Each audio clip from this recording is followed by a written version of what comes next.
La question est importante, car en fonction du choix, les résultats ne seront pas les mêmes, voire peuvent être diamétralement opposés.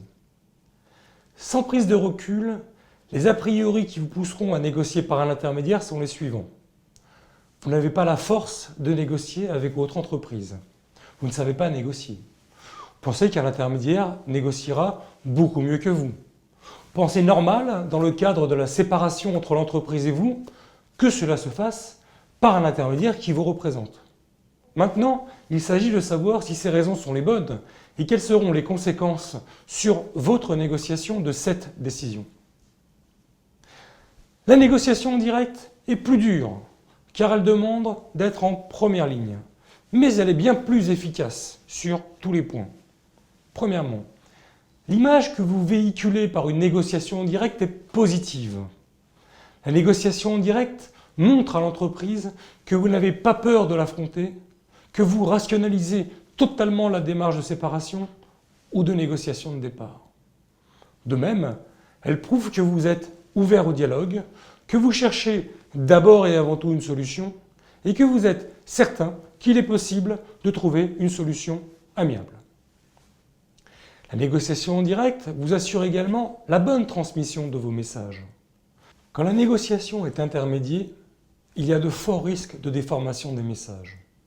En effet, vous ne transmettez plus vos messages directement à votre interlocuteur avec vos mots, votre émotion, votre conviction.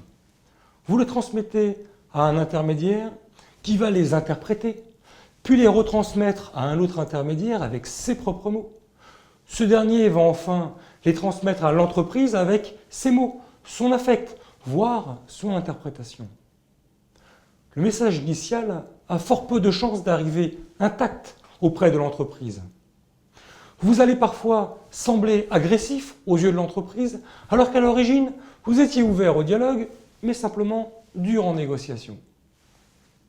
En négociant en direct, vous restez maître de votre négociation et réduisez considérablement vos risques de contentieux.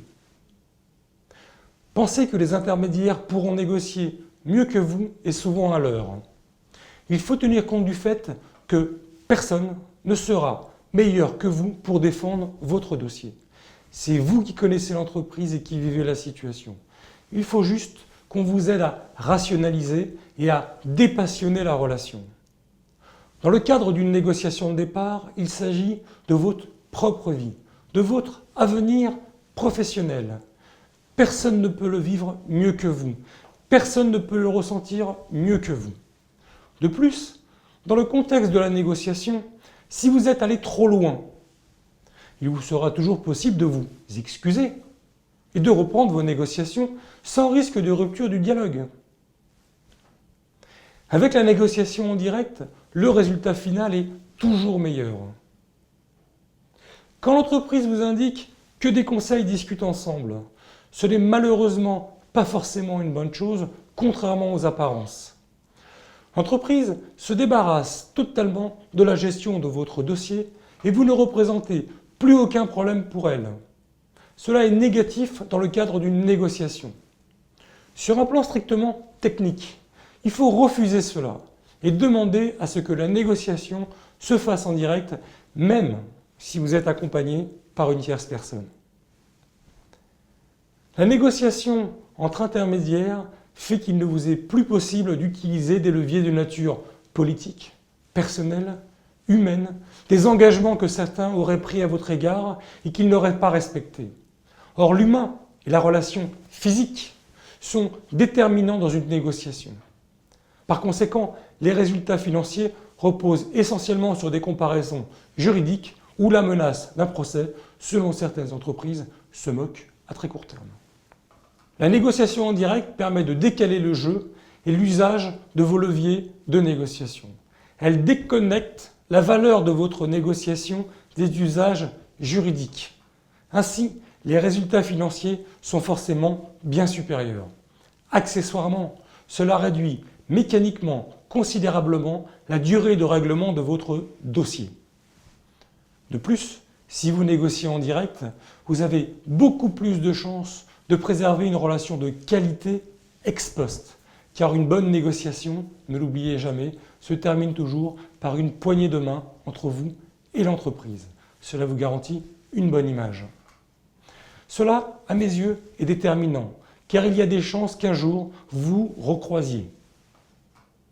Enfin, donner l'impression d'avoir affronté la négociation sans crainte et sans panique, c'est montrer dur sans être inflexible, laisse à votre interlocuteur une bonne image de vous. Vous pouvez en tirer une certaine fierté. Cela étant dit, négocier en direct ne veut pas dire négocier seul, ce qui est d'ailleurs très hasardeux. Vous n'avez en effet aucune ou peu de connaissance des pratiques. De plus, votre relation à l'entreprise est chargée d'affectifs et d'émotions qui nuiront à vos discussions. Vous avez besoin de quelqu'un qui vous donne le recul nécessaire pour identifier les enjeux. Par ailleurs, il est indispensable que les négociations soient extrêmement bien préparées. Une négociation ne s'improvise pas. Pour cela, nous vous recommandons fortement de faire une négociation en direct et de vous faire accompagner en sous-main.